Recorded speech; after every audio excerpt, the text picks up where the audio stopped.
and welcome to Lizards and Location News at 9. It's actually 10. Oh shit. I didn't want to bring it up, but... They really should change our title take card. incorrect information. Should we tell them it's 7? No, it's fine. It is 10 o'clock. But tonight at 10 o'clock, we're here to announce a wonderful new show. Take it away, Nate. Well, we have a show where we talk about the news, but it's not actually the news. The news actually comes after we talk about the news, but the news show that we talk about the news is actually going to be a romantic comedy. Hi there. Oh my goodness, is this our meet cute? It's on me. That's fantastic. And in other news, the rain There's a lot is of rain. falling. Yes, lots of rain. So we should go sing. We should sing to Ball and try to pray that the rain goes away. Oh, I thought we were just going to sing in the rain. Oh, Because it's a romantic comedy and not a weird demon cult. Are you saying that demon cults are not inherently romantic? You're right. That would be the best meet cute. Two people come in, right? Mm-hmm.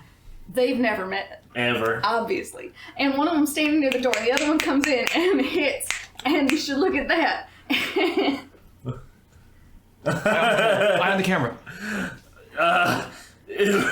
Yes.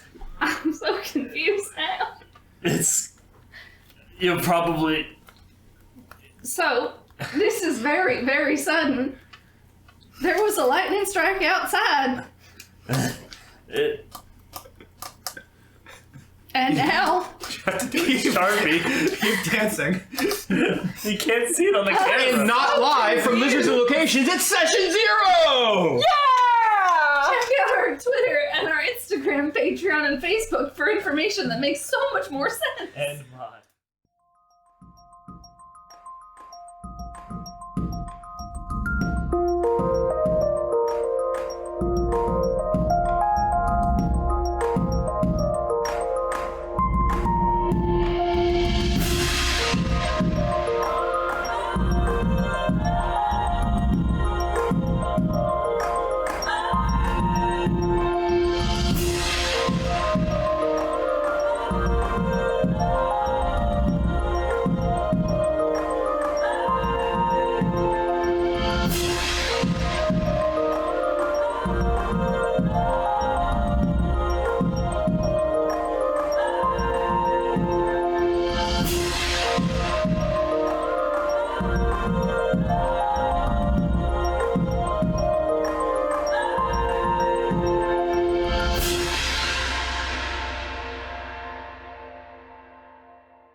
Alright, and we are here with Lizards and Locations, Session 0 for Spelljammer, Roots of Yggdrasil.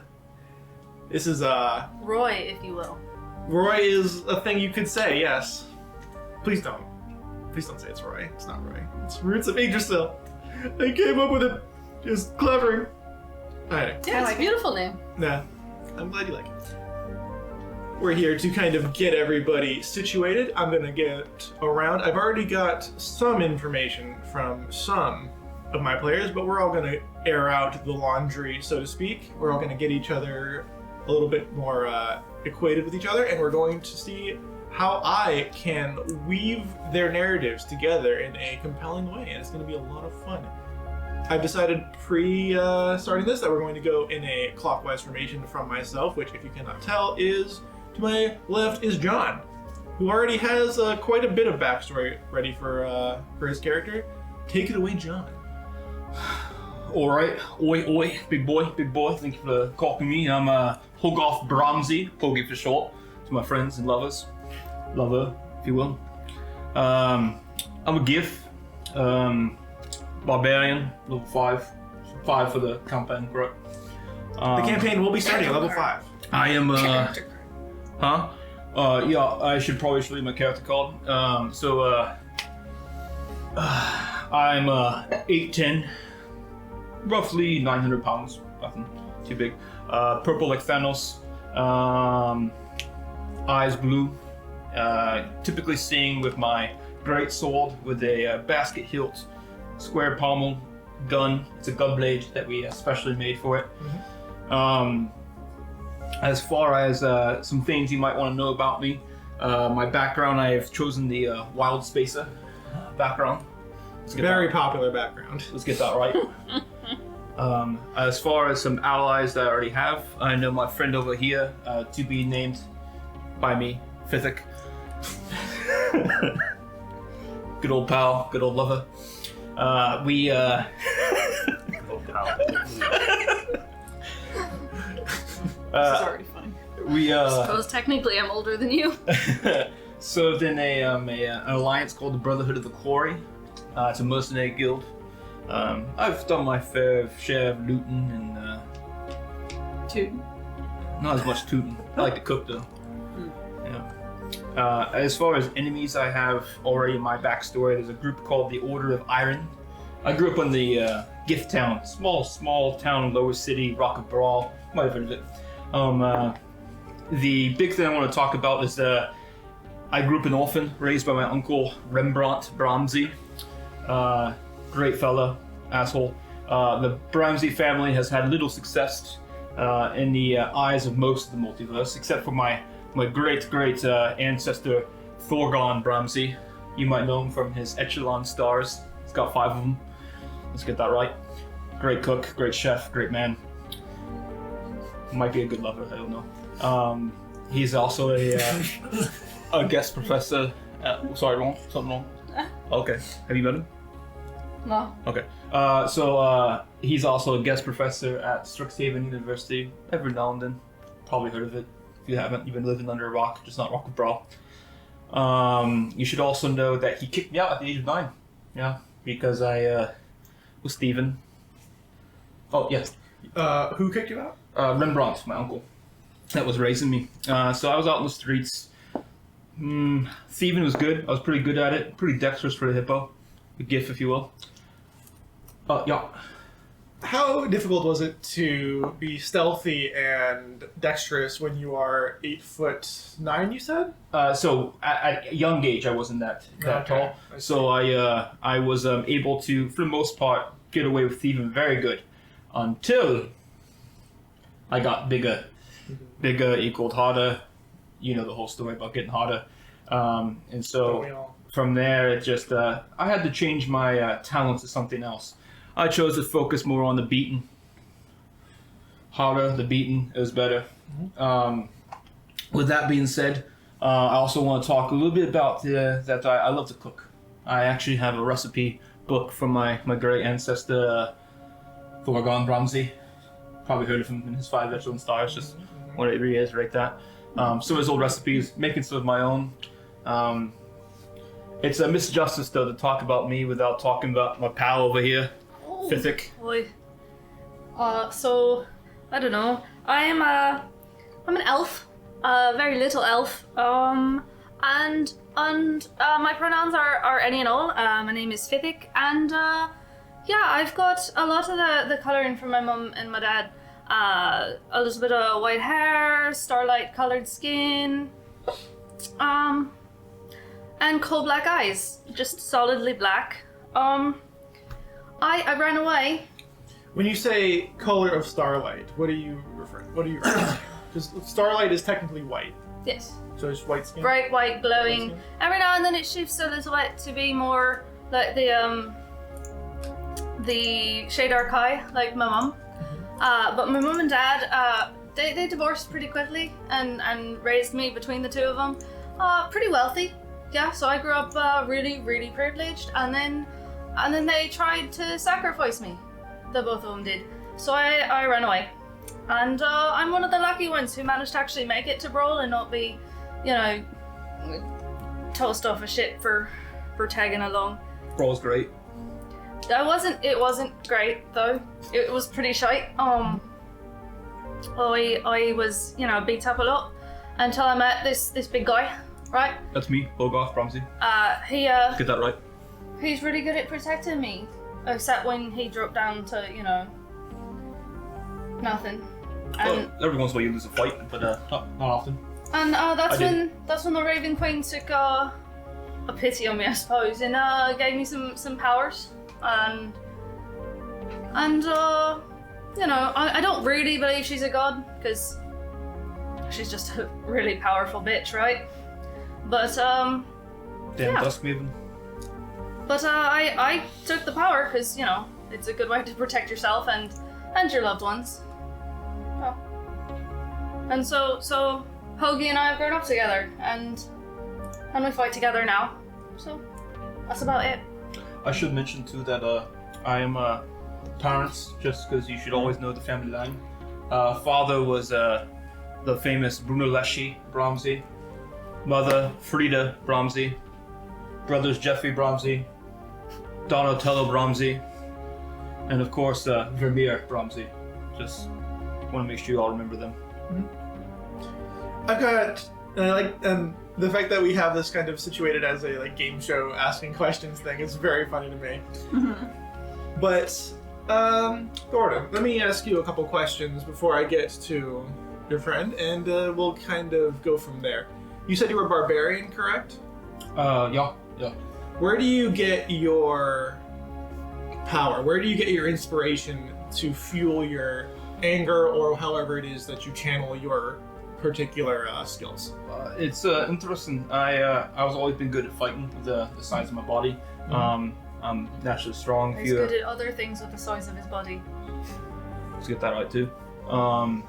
But the one of the things that I've noticed one time when some wandering alchemist, he threw a bottle, exploded, real bad shrapnel. I had this like blue cloud, like a sapphire color. It went all around my body and it just blocked it all. I saw like my parents' faces in it, and it looked like my ancestors, and so I feel like I'm fueled by that. And I'm a worshiper of the Allfather, Odin, and so maybe he has something to do with it too. Maybe. That's very possible. Okay. So, Theric, was it? Fithic, sorry. Fithic. You say that you were given powers by the Duskmaiden. So, I suppose they were always in my blood, but they didn't really come out until I needed them. Okay. And then I decided to keep using them because, you know, they were there. So would you consider them a gift from her, or is it more your own power that you decided to embrace? Kind of both. I mean, it's my own power. It does kind of come from her, but I really don't think I'd give her that much credit because Okay. I just don't like that, you know? Okay. All right. Then let's go forward to the next player. Go ahead, Nate, and take it away. Do you need a second?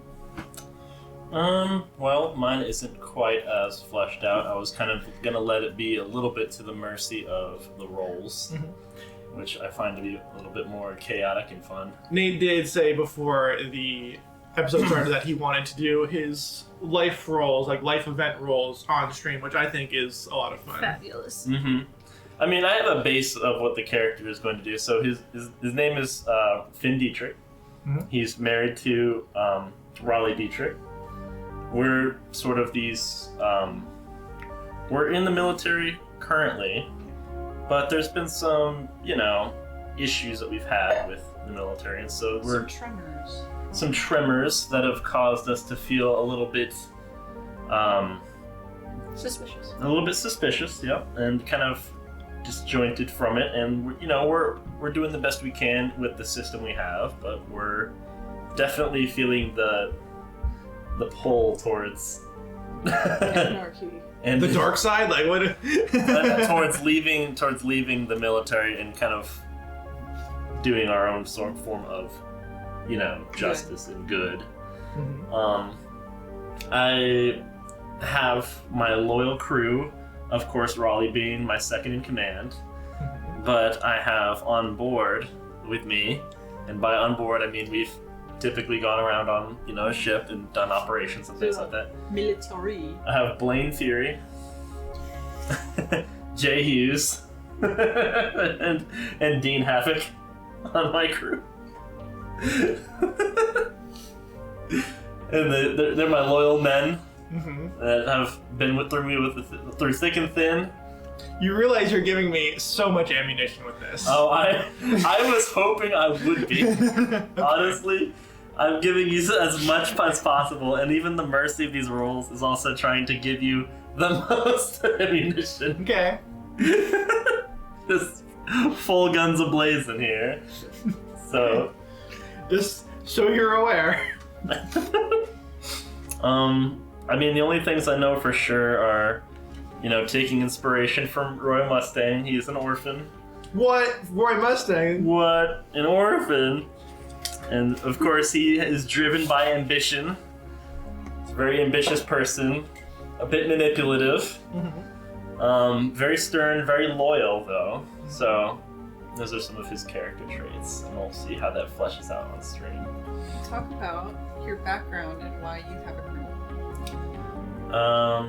Did you want to do the life events now on session 0, or did you want to do those later? I don't know when's appropriate, honestly. Doing them now could be Doing them fine. now is probably the most appropriate thing to do, because this is the session 0 where we establish the baselines for everybody. All right, let's So see let's- if I know who my parents were. All right, let's see. Let's meet It'd the be dice. depressing if you did. Dang. All right, do I know who my parents were? Did they die or just drop you off at the orphanage? 91. I have no idea who they are. Good. Nice. All right. Good to know. Birthplace. All it was said. I don't really know exactly where the orphanage was. Yeah. Let's do. Well, there's some other things here. Ordered number of siblings. Yeah. See if you have any family. All right. Would you know about your family if you were an orphan that was dropped off of an orphanage that doesn't know who your parents Maybe are? they're all adopted. Maybe it's siblings his in the siblings for orphanage. you though. That you could. Yeah. That's So you could be just number of siblings, but you don't necessarily know about them. They could also Yeah. be like adopted siblings from the orphanage. Very true. find out how that works. That would be up to you. Should I or no? What do you think? Not really. Are you feeling it, Mr. Krabs? It's up to you. I don't know.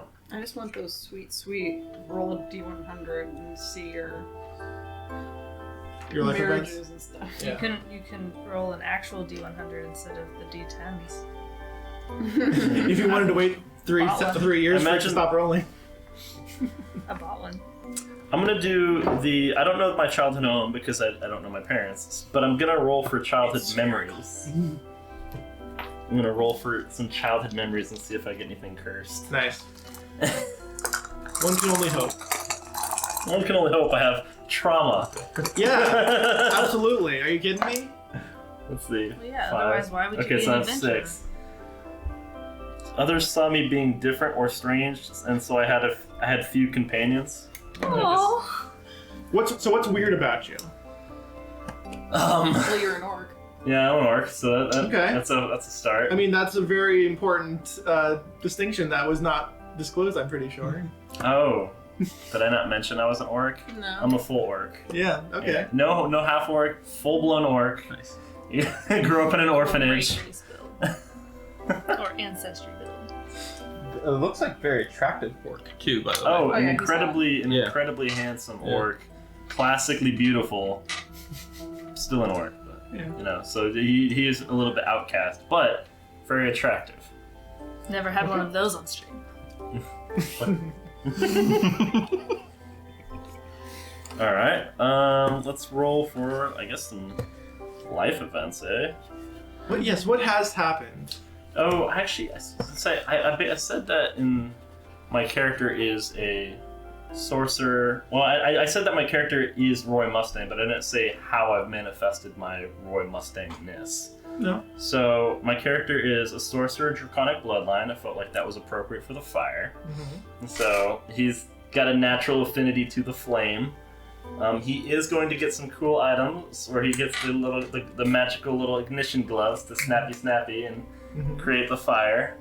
So that's kind of his whole deal. He actually learned that from he learned how to he learned the power of that He through learned how to control his innate magical ability from my dad. Interesting. Mhm. Okay. So you've got the ignition gloves. You've got the sorcerer's powers. I've given you a little bit of a liberty of what you can do with those powers, not necessarily strictly adherent to the baseline rules of 5th edition Dungeons & Dragons, but I think it's cool, so I said, yeah, go ahead. So you'll see what kind of thing that happens for that eventually, unless Nate wants to specifically disclose all that. But it should be a lot of fun. But you said you're going to roll on the life events table, so let's see what happens in your life. How many are you rolling? I'm gonna roll. Well, I'm 34, so I'm gonna be rolling. Ancient. Practically ancient. Practically a miracle. 1d6. That's He is just the 1d4 second for- oldest in the game. 1d6 for 31. Oh, I see. Not by much. He's 33. Four. Okay. Nice. Hey, that's a lot better than Got one. four life events. Let's find out what I the think I heck got happened. 3, so that's good. One life event is depressing, guys. By the way, we're using the Xanathar's Guide to Everything for this, right? I think it's the reason. Yes. Yeah. Xanathar's Guide to Everything for the life events. Cool backstory book that they make while making a character. Yeah, absolutely. And that plus Tosh is Oh, yeah, definitely for sure. mixed up with the meta for creating Hey. characters. You went on an adventure. Roll the adventure table to see what happened to you. Ooh. Alright, so you got one roll on the adventures table so far. Roll on the adventures table. 32. You made an enemy of an adventurer. Roll a d6. Okay. Nice. See if Okay. it was your fault. That could be a recurring character right there. Very cool. Okay. I made an enemy too. That seems appropriate for a military man. Absolutely.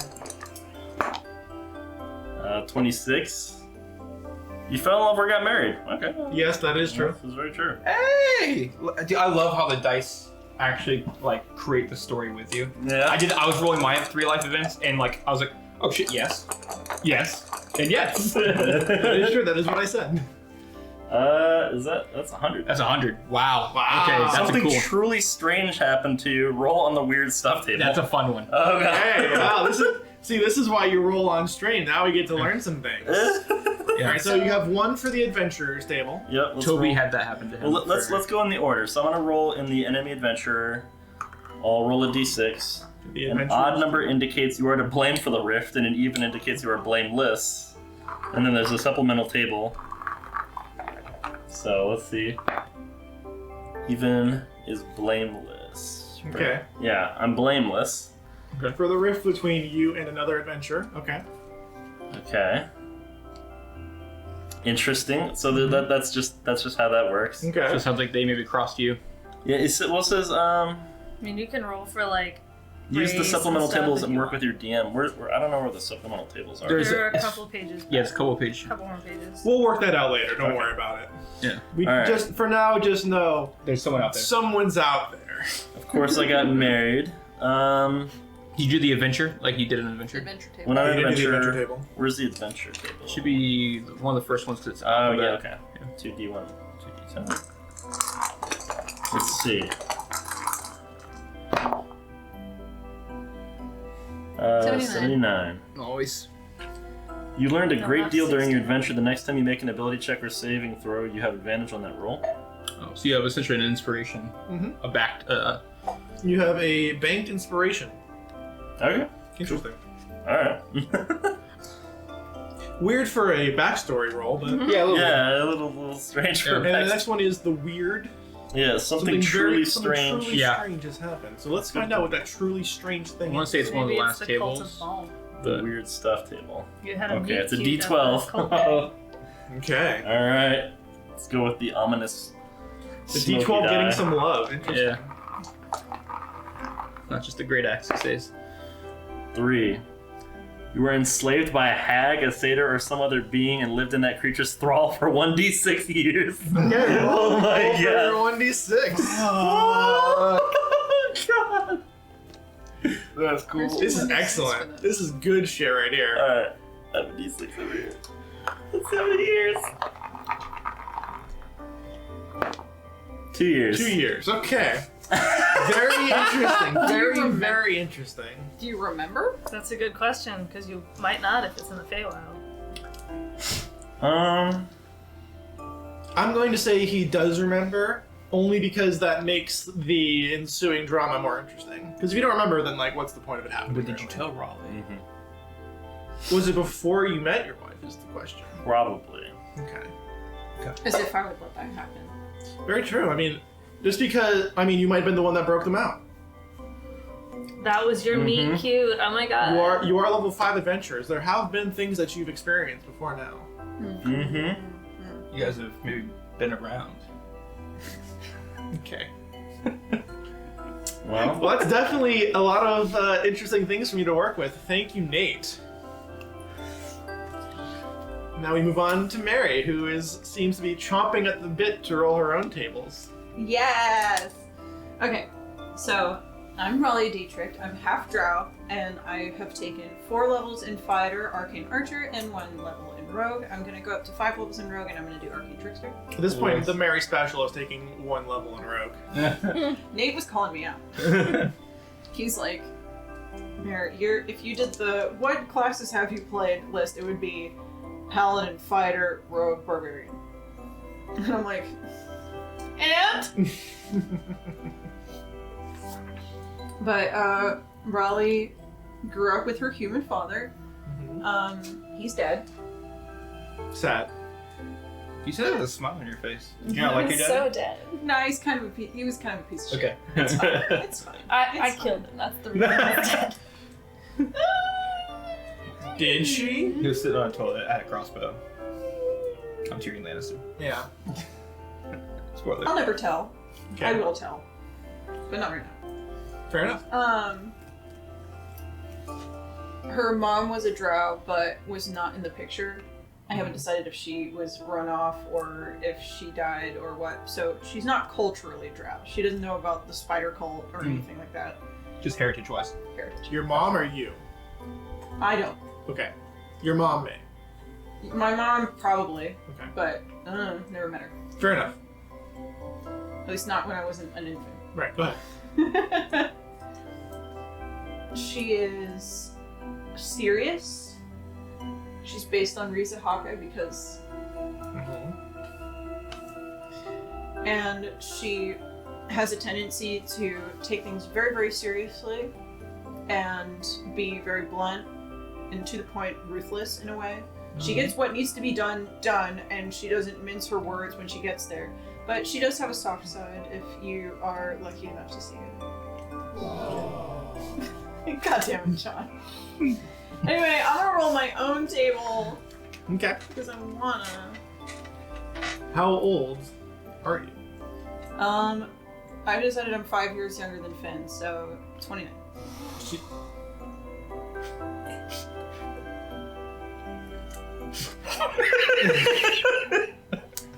Okay. That's 1d4. okay. I mean, half elves are usually the same, like same development as humans. I Oh yeah. suppose. Yeah. So, I get 1. He was trying to say that you're a baby. yeah. But no, half elves. Yeah. Age very similar to humans. Just a little behind the curve. So You said you're 20 what? 29. 29. Like So, 18-year-old, yeah. 19-year-old? Yeah, it's like Yeah. fucking barely legal. Yeah. 75. I met someone important. Use the supplemental tables to determine this character's identity and how this individual feels about you. Okay. This was the only one you got. That's the only one I got. Okay. So we'll come back to it, I guess. You can roll it now if you want to. I don't know where that table is.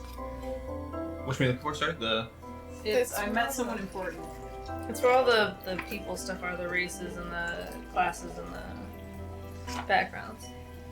You're too far. Oh, I see. Okay, so I guess I have to It's roll. okay, just piss it on stream. You gotta go. Dicks out. Identity and how they feel about you. So I guess occupation. What are you looking for? I think I rolled. Identity and how they feel about you. I can definitely roll relationship. Yeah, I think I rolled relationship and occupation.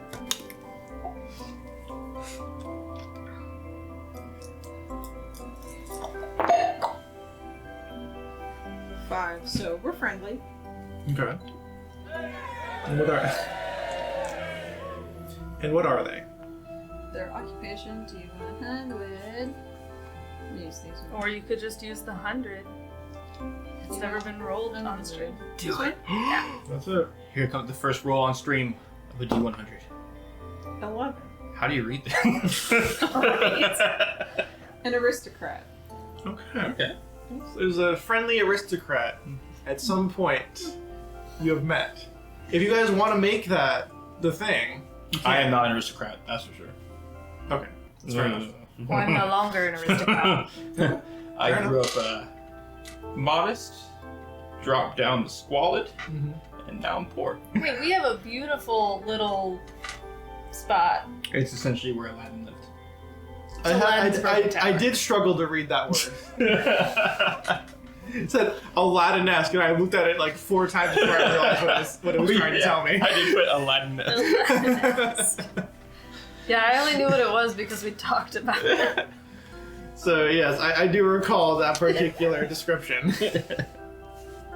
Fair enough. So we've got the couple and the couple. Haven't quite met up yet. The idea for this campaign that I've got swirling around in my head, the roots of Yggdrasil, it's going to be heavily influenced by deities and powers that are much higher than the mundane that you might be expecting. So there's going to be, at this point I'm not sure what it is, but there will be some point where the two groups are basically smashed and forced to cooperate. And that will lead them to a situation where they are basically tasked with a quest that they must complete for a very important purpose that I'm not going to disclose quite yet, but it'll be very clear once the sessions start what the actual guise or the quest is. Did you say that you met an aristocrat, or I met an aristocrat and we it were was friendly? Yes. It could be a family member of mine, because Very true. my family. So my uncle Rembrandt and my oldest brother, my gosh, is it Jeffrey? You tell me? Jeffrey are both politicians. Okay. And so Jeffrey's running against my uncle. I did read that. Yeah. So I did hear recently that tossing people into jail, great way to make them cooperate. I did hear that as well. I'm not sure. We'll have to see how if these two are actually deciding to Also, Desert great the way mini- to get out of the military. desert the military. A court-martialing may be in order. Well, the other thing is that just based on the Riza inspiration, and we don't have to go by this as gospel, but she's usually very stern with everyone except for children. Mhm. So it might be cool to have meet the aristocrat that I met that I'm friendly with be like Oh, somebody's kid You just brought them home because they got lost. or something. Or I was at an event because Finn was trying to vie for influence and whatever power he can get to meet his ends, and I just ended up striking conversation with somebody's kid. Okay. So Finn, you are the captain, or you're in command of a Spelljammer ship, I'm assuming? That's the idea. Okay. So does anyone else have the capability of piloting a Spelljammer at the moment? me and her both have actually you do too. Oh, Wild That's Spacer gives you the proficiencies. ability to pilot. Okay. Now, if you're going based on specific lore like of like Spelljammer, Mhm. I don't know if I would be able to actually pilot it because it requires magic I see. based on the actual lore of Spelljammer. And we mentioned this, like your background is Wild Spacer. Wild Spacer. Who else Yeah. is Wild Spacer? Okay. Yeah. So that implies a level of being at sea, Mhm. quote unquote. It also kind of depends on if you consider one of my retainers to be proficient in piloting the vessel that I command. I mean, it's very possible. We'll get to that in a second. I just want to make sure that like the background of everyone's story kind of gels with the backstory that they've given, like written down. Mhm. Because you say you were like on the streets, scavenging, stealing, That's why I first started, because I Right. got cast out at 9. and then when you joined the military, when you joined the Brotherhood. mercenary company, that is when you started going on to Spelljammer ships and raiding. What kind of jobs? Whatever was given, it's Mercenary Guild. So literally whatever we did. Well, I'm saying like Yeah. give me Yeah, something on that. I do have one backstory one that we had broken into an aristocrat's mansion or something Okay. to take something. Okay. Like how morally guided was your mercenary? Oh, that's a great question. We're chaotic neutral. Chaotic neutral. Okay. So there's no. Fithic over here leans more towards I'm chaotic good yeah. because Okay. I like to make people's lives better. The moral Even compass. just like a little bit. Kind of like how Aladdin made Abu give the bread to the poor little children. Okay. I'm a boo. I'm lawful good, but my laws are his laws. Okay. So if he's like, no, we're going full chaotic, I'm like, yes, sir. Okay, so you've got more of the lawful neutral thing going then. I'm yeah. Would you Yeah. turn against it if he said kill a child? Yeah, Then that would be lawful good. I think it's lawful good because the Okay. whole thing, not to go back to the inspiration, but the whole thing is when RoY gives Breeza the opportunity to be his right hand, he says, "You will always be behind me." It means that I have to forge the path and you must follow it, but it also puts me in the vulnerable position where you may shoot me at any time. And she responds, "I'll follow you into hell, sir." But the whole thing is that he trusts that if he's ever corrupt, that she'll take care of it. Okay. Really what it comes down to is if you do have your own ideals and you follow them, that is what would translate to the good, as opposed to you follow what you are told to follow regardless of whatever moral implication that means, which would be more towards the lawful neutral. Which seems to be children being a strong point. For Well, I mean, you. having a soft spot for children definitely helps, but it's not. And like, I don't want to have the discussion of like how antiquated the lawful versus good evil thing is. Like, it's kind of simplistic by design. But yeah, if you have your own morals and you have your own guidelines and you follow those, even if you are doing it at somebody else's behest, then yeah, lawful good makes sense. Yeah, that's why I said lawful good. Okay. So the mercenary guild that you're talking about, little unscrupulous, not so much bothered with the moral dilemmas. Okay. That's. Not as bad as the Order of the Iron, our rival group, Mm-hmm. but I'd probably keep us out of anything that was too like murdered children. yeah, I wouldn't care. You wouldn't be the one that would stop me from doing it. Okay. Now, if the Order of the Iron did, or not the Order of Iron, the Brotherhood of the Quarry. Brotherhood of the Quarry. If they did give you a questionable order, what would the situation be? How would you respond to it? I'd follow through on it until Okay, so that If would it be a tells you role. not to. That would be a role-playing opportunity Yeah. for the two of you. yeah. Okay, interesting. Then I'll keep that in mind. Now, for My aspiration is to become the best chef the multiverse has ever seen. so you're not really necessarily invested in your mercenary work at all, really. It pays. You're there. Yeah, you're there Yeah. to fill a role, do the job, get a paycheck, not worry about how it weighs on your conscience. Okay, that's fair. So it's a harsh world out there, and somebody who's been orphaned and then cast out after being orphaned, it's pretty rough. Typically, GIF don't fight other GIF, but that's about it. Right. Well, Just because of the few numbers of us. sure.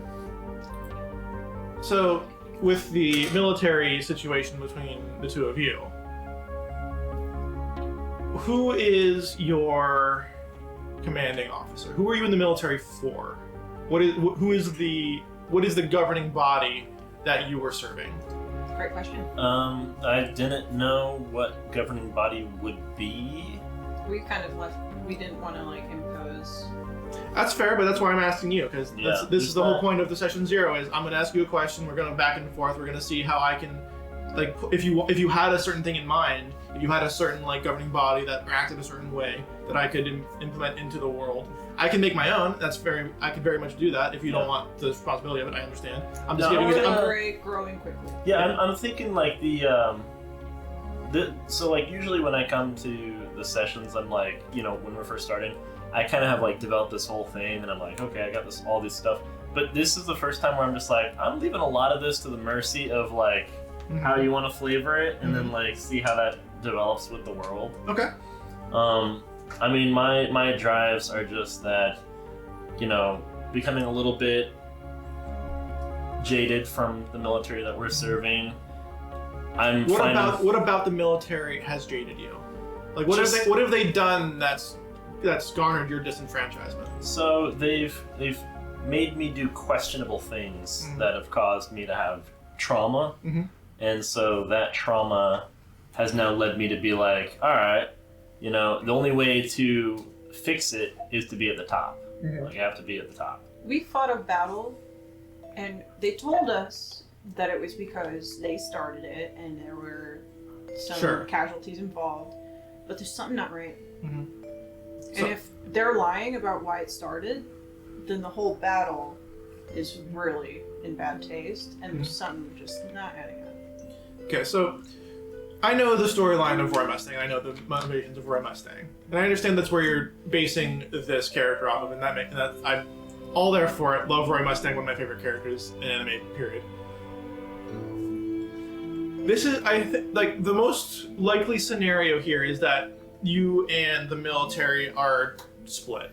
Like, it's very unlikely that I'm going to be able to give you a quest that will span the kind of breadth that I'm trying to accomplish, while you're still beholden to a military power. Okay, we wanted to leave that up to you. Okay. Yeah, because I mean, well, Marco, we were talking to Marco yesterday, and he was A friend of ours. Yeah, a friend of ours. And he was saying, like, it's either going to be that you split at the start, like the start is your split, and then you do something with that, or you split during. And I thought it might be interesting to split during, but if that doesn't fit with the flavor of the It could also be that they get a long-term assignment, like in Star Trek when the ships. I mean, they're not like a military, but they're part of the Federation, and they get really long assignments. Sure. So. Yeah, we wanted to leave that in your court so that it fits what you want to do. Fair enough. It's more than fair. I can definitely finagle something out there. So, and you had your deification, like you worshipped the Allfather Odin. There's going to be the Norse pantheon, the Asatru pantheon. That is not the ruling class of this particular area, but it's going to be the one that has the most influence on this particular campaign. So you had Odin Allfather. You had no deity. You had agnostic. Anti-theist. Anti-theist. Our Raven Queen She's not a god. She's just a really powerful bitch. Gotcha. Okay. What would you? And this doesn't need to be anything that is known to anybody else. Is there something? And this is a yes or no question. Is there something that you would see that would say this convinced me that this being is a god?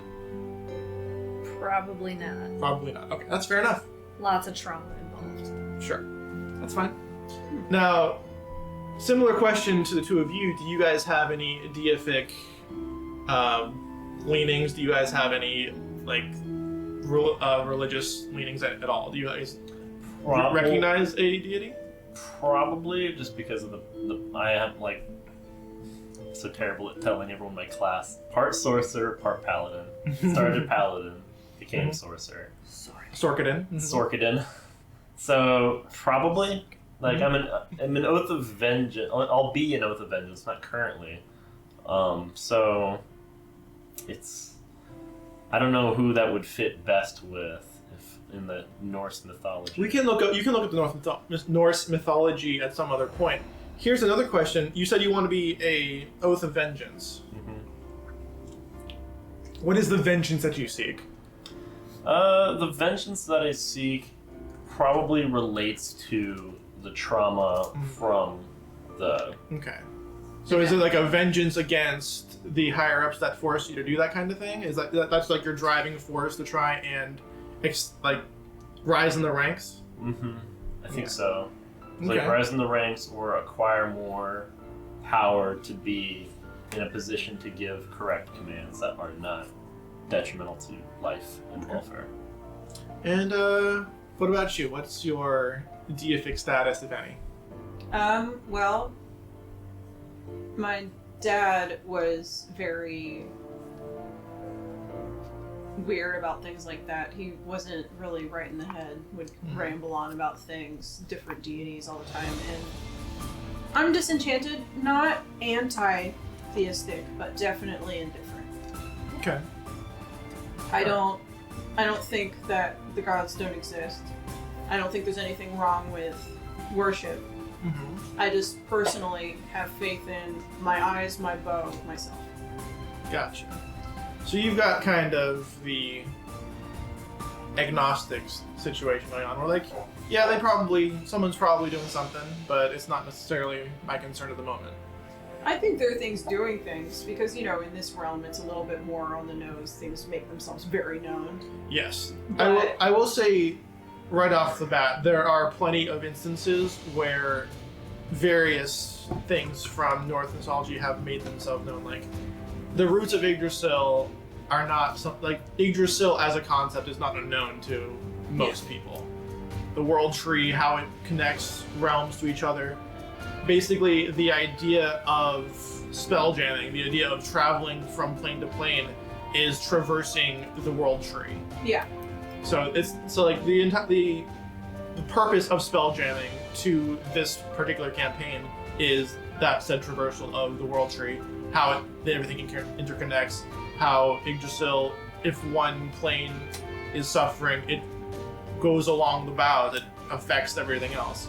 So there's a lot of balance involved. There's a lot of interconnectivity between the planes that isn't necessarily inherent in a lot of Spelljammer areas where the ethereal sea is a bit more of a hard limit to what is connected to each other. There's a lot of things that when one thing happens, it affects the next thing, it affects the next thing, it affects the next thing, it affects the next thing, and then if something happens at the end of that branch, it still reverberates backwards. It's very possible that if one of the realities on the bow of Yggdrasil collapses, that entire limb is in danger. So, one of the military, when you say the military, a lot of the idea that springs to head immediately to me is a governing body that is responsible for the control and the controlled growth of the world tree, and it's stewards. Whether or not they actually do what they say they do and how the corruption in that particular governing body spreads is going to be something that I'm going to have to kind of conjure, and how people politically will kind of position themselves in that hierarchy, especially with you trying to go high in that hierarchy, so you can also think of ways how you have your ideas of how this should go, and they have their ideas, and it's a clash of wills essentially. And so what's going to end up being is, we'll see if you can withstand it. There's going to be a lot of pushback. I'm going to tell you this right now. It's not necessarily a given at this point that you're going to have to leave from that governing body, just judging by how I've kind of gotten information out of the four of you. You may be able to stay. You may not. It's going to be a test. And we'll see how that goes. That's going to be something that we're all going to be able to role play, and we'll see how that kind of lends itself. There's going to be lots of folklore-based encounters. There's going to be a lot of people that you'll meet that are more than they seem. There's going to be, because the best thing in my opinion about the Norse pantheon is that they're not like most pantheons. They're not like the Greek pantheon where there's a god of something. There are roles that those gods inhabit, but Thor being the god of thunder, there's not a whole lot about Thor that makes him the god of thunder besides his power to wield the lightning in Mjolnir. There is nothing inherent about Thor that is, I am this born into flesh. Whereas in a lot of the Greek and Roman mythologies, the god isn't basically constructed for that concept. Odin Allfather has his domains. Thor has his domains. Loki has his domains. But Loki is just a guy. And he's a very talented person, but he was basically an orphan that was adopted by other powerful beings to be a powerful being. There is something magically inherent in all of these individuals, but it's nothing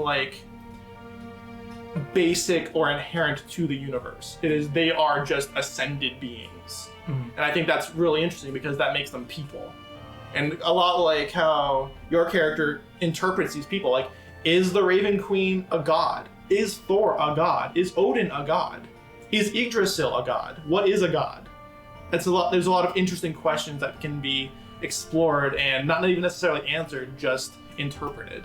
And I think that's going to be a lot of fun to see how Baldur is going to be involved. I'm going to tell you, like, there's going to be a lot of different characters involved. I'm not going to, like, hide it from anybody, like, oh man, is Loki going to... No, of course Loki's going to fucking be there. Of course Thor's going to be there. Of course Odin's going to be there. There's going to be so many people that are going to be involved in this campaign because it's going to involve basically how I was explaining how the world tree is connected.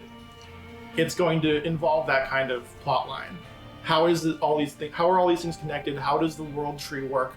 What can we do to help, and how can we do to stabilize? How can we contribute to the multiverse?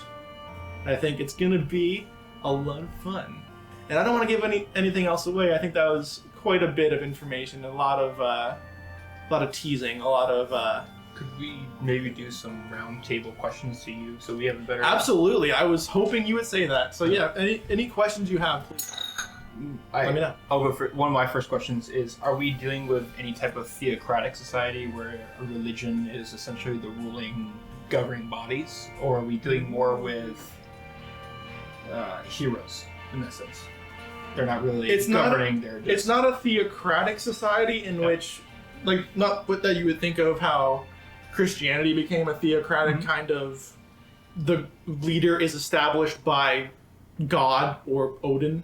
Yeah. Odin does not give that kind of absolute certainty to his anything, really. He's a very secretive kind of god. He's the god of secrets. He's the god of, like, watching. Yeah. He's very observant, but he doesn't necessarily involve himself in everything that happens. There will be other gods that make themselves known and try and impact the influence, but there is no. But like the crux of society does not hinge on the gods. They are just influential to the workings of the cosmos, not necessarily the workings of society. Okay. If that answers your question. Yeah. Okay. Yeah, for sure. Anybody else have a question? Anything else? I'm terrible at questions off the top of my head. It's the bane. Okay. Yeah, me too. It I don't want to hog it. doesn't have to be about anything in particular. Just any specific, like any questions about your character that you want to, like. I was going to ask if the heroes are involved. Well, because you said, is it a theocratic society? Is it, or is it more just heroes? Are the heroes involved in the governing body?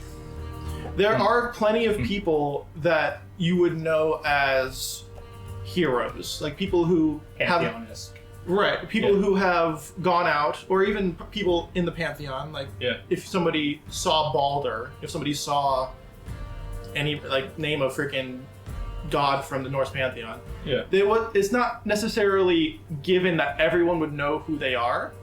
They're not, like I said, they're not linchpins of society. Okay. They are more, I was, like, there would be plenty of instances where, say, one of your Army buddies or Navy buddies, as it would be Navy because you're on the Yggdrasil Sea, would come back from Space Force. Yeah, essentially. Well, I'm not going to say that. I'm going to say navies. I've come back from like, say, a new, like a fledgling world, and they said, "Oh, I saw a Valkyrie. I saw a mighty battle between forces of primordials, and like it was crazy. Like."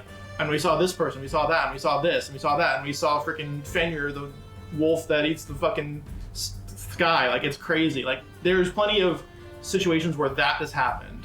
But, like, on the rock, on the crux of society, on, like, the governing body of the ethereal sea, where you guys are kind of situated on the bows of Yggdrasil, they don't concern themselves with it.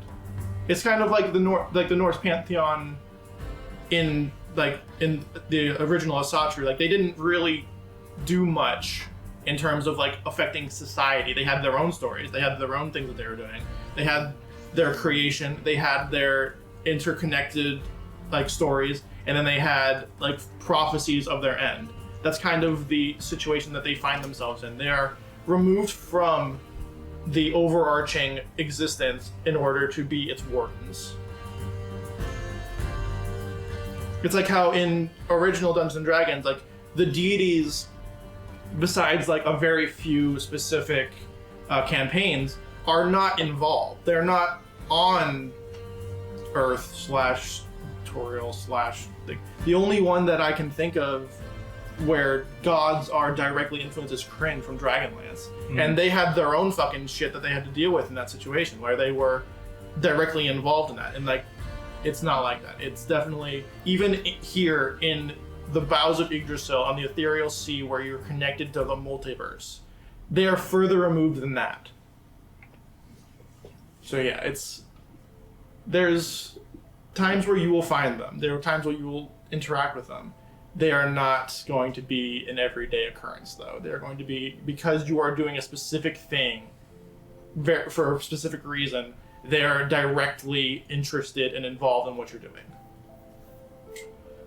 Mechanics-wise, any specific homebrew things that were, like for example, we have the arcane law and unshackling. There's no unshackling in this one. The unshackling is specifically because of the way that the multiverse or not even the multiverse, but the planar construction of that world is the way that it is. Yeah.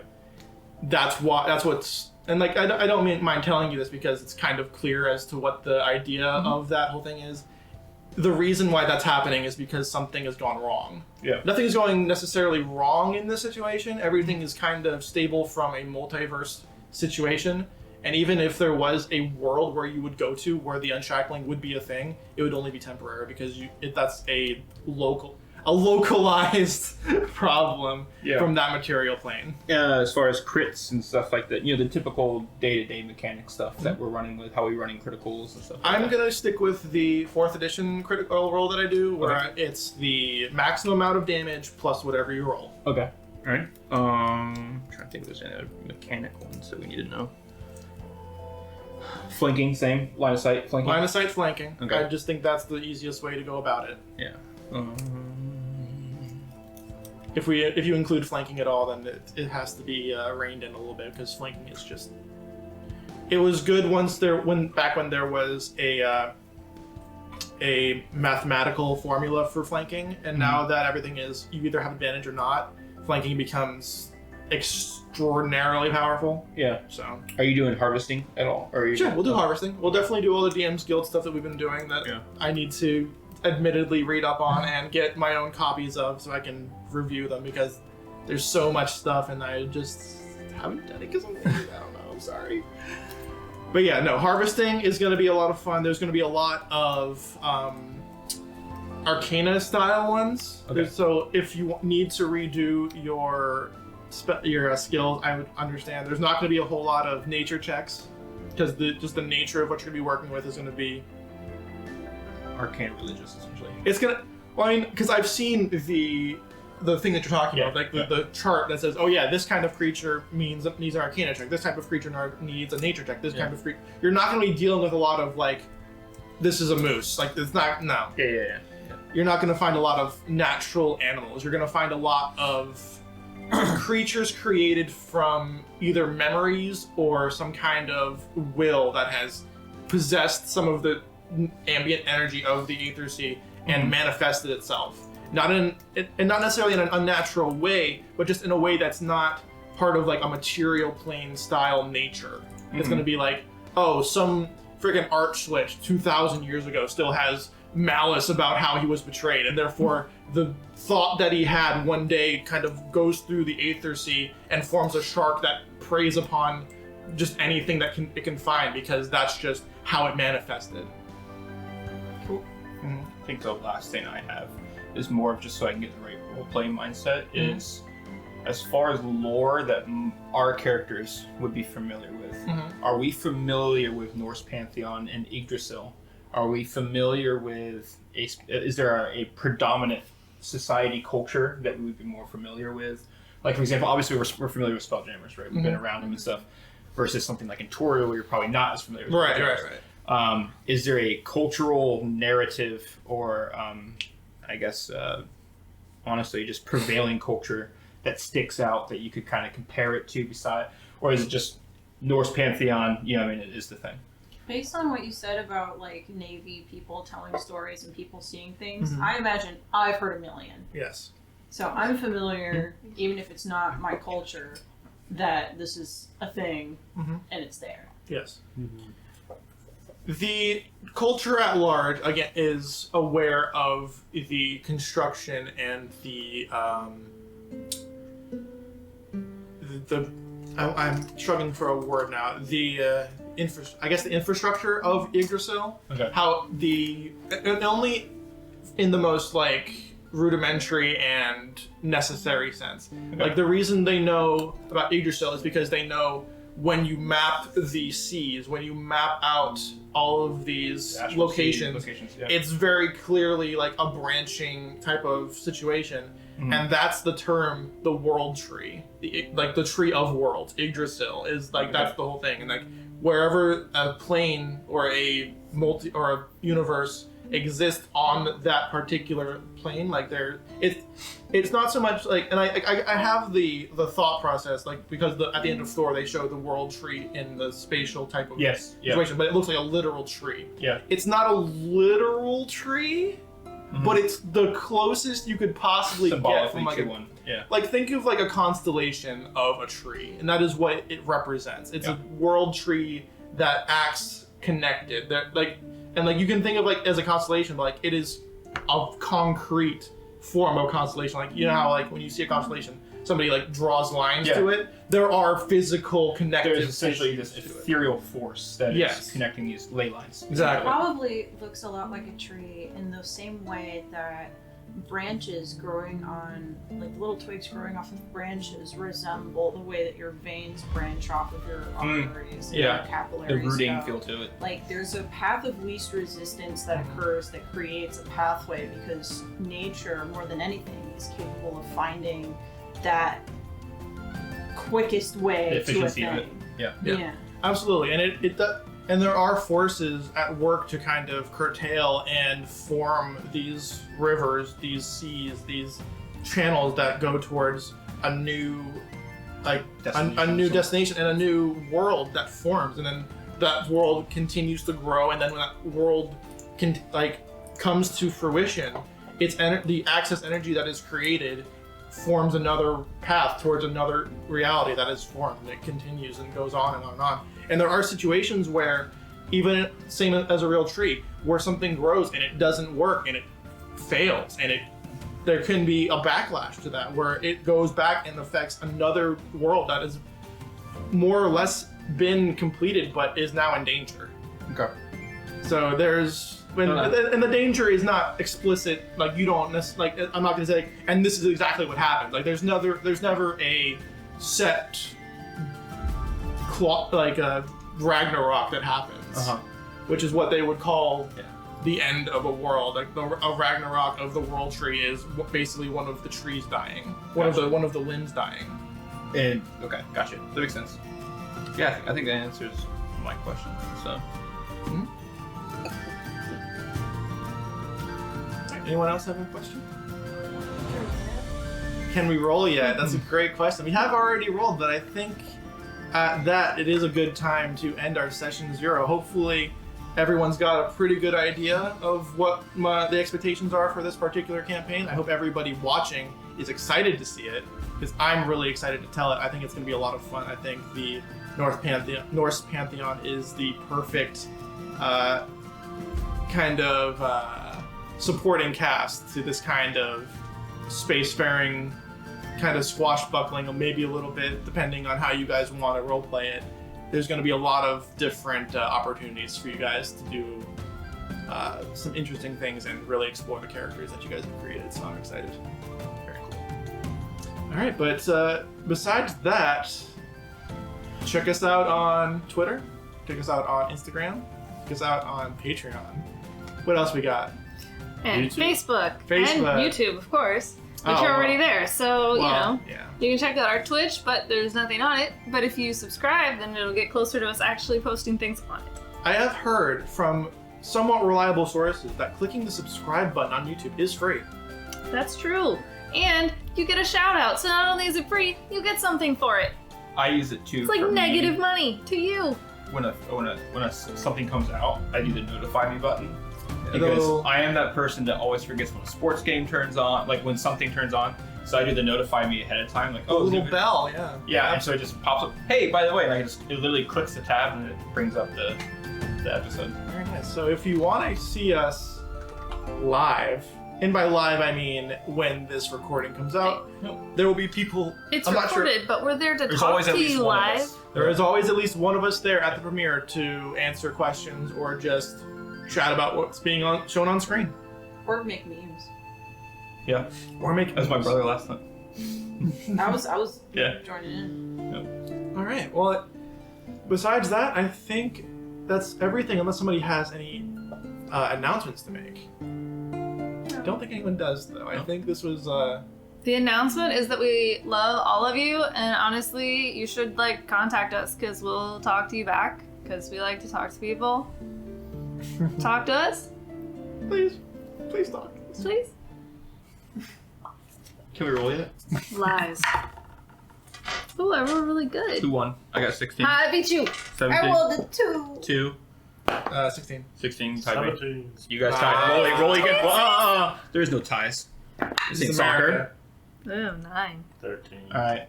Hey, you win. Yeah, Golf I clap. did it. Play golf clap. He's a wiener. Snaps.